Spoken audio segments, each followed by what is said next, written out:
Hey, everybody. Today we're going to talk about the 5 steps that I teach people to recover from neuroplastic symptoms and anxiety and stress related issues.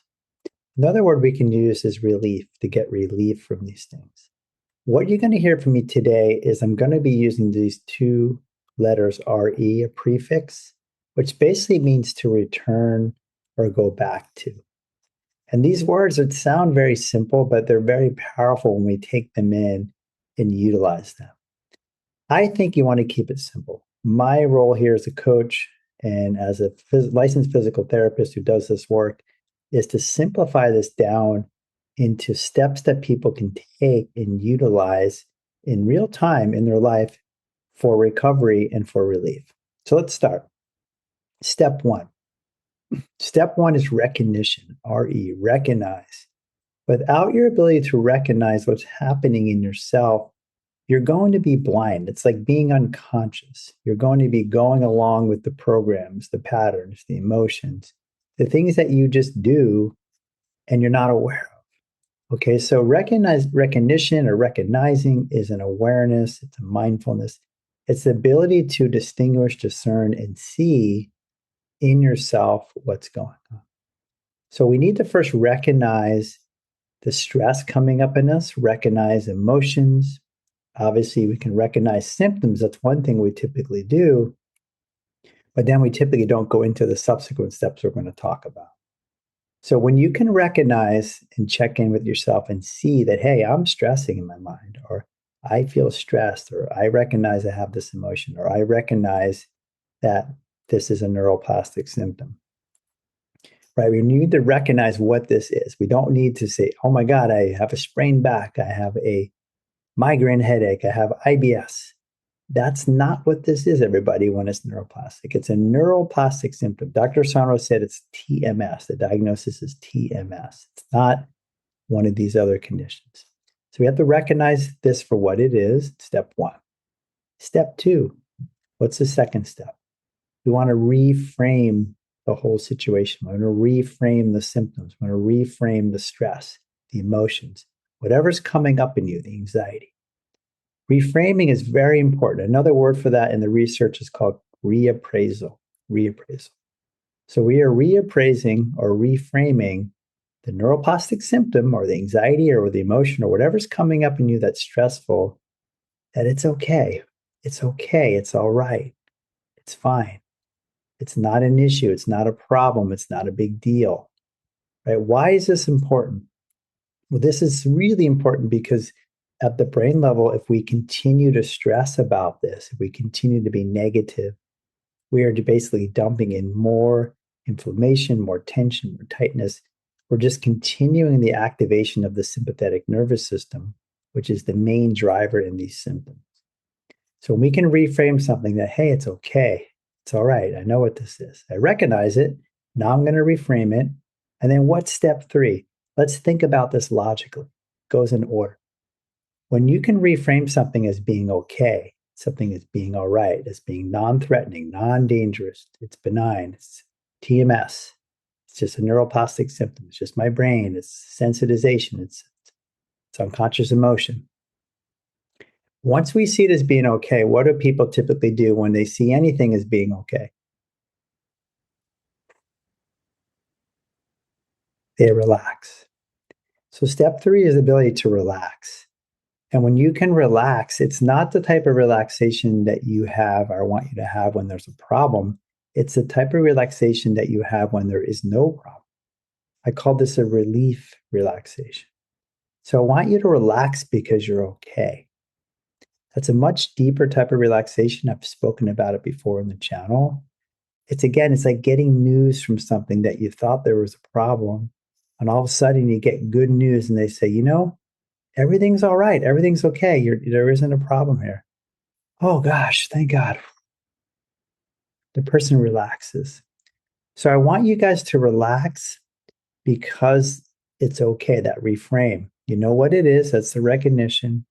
Then we can relax. And what's step 4 now? What comes after the relaxation when you relax? And by the way, when I say relax the body and the mind. The body and the mind. Flip that around there.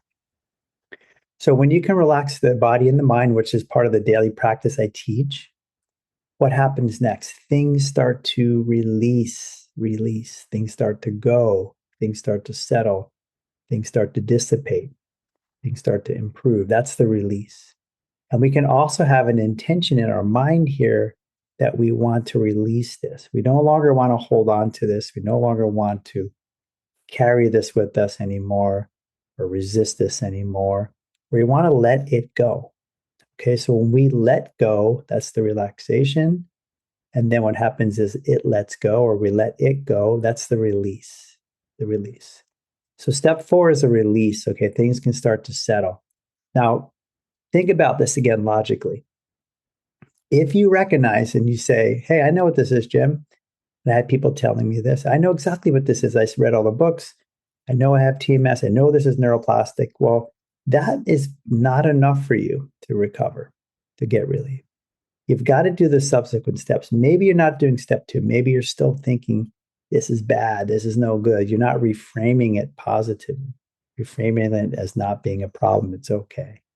And maybe you're not relaxing. So maybe step 3, if you don't relax, it's very hard for things to release, right? It's impossible. If I'm grabbing this cup here and I'm holding this tightly and I'm not relaxing my hand, this cup is not going to go anywhere. Okay, so if I'm not relaxing, it's not going to release. So when I can relax my hand, that can release. So whatever is ailing you can start to release when you relax. And again, when you have that intention that says, I want to release this, I want to let this go, it starts to go. Step 5, last step, return. You want to return to your life. You want to return your attention back to life. You want to return to life. You want to go back to the things you haven't been doing. You don't want to focus on this all day. You want to return your attention to life. Because again, as we know, if you're in avoidance or hypervigilance, both those things are going to promote the chronicity of the symptom. Both those things are going to keep this alive. All right, too much focus on it. Why would we do that when it's okay? Too much holding back and avoiding things, that's teaching the brain again something's wrong. So when we return, we're returning on a number of levels. The 2 biggest ones are physically returning, getting back to the things you're not doing because of the symptoms or the anxiety. And again, returning your attention back to life or on something else that's not the symptom. So there's your 5 steps, everybody, for recovery or relief from neuroplastic symptoms and or anxiety, stress, and keep it simple. I like these 5 steps. You don't have to go exactly in order and, okay, Jim says do these 5 steps. I'm going to carry them out so diligently. No. But you do need to be aware of step 1. You need to be able to recognize what's going on. Otherwise, you don't have a chance to make any of the subsequent changes. You'll be unconscious. So once you shine a conscious light and you bring a conscious awareness to what's happening, then you can choose to, again, once you recognize what this is, you can choose to reframe it in a more positive light. That allows you to relax. You want to relax now.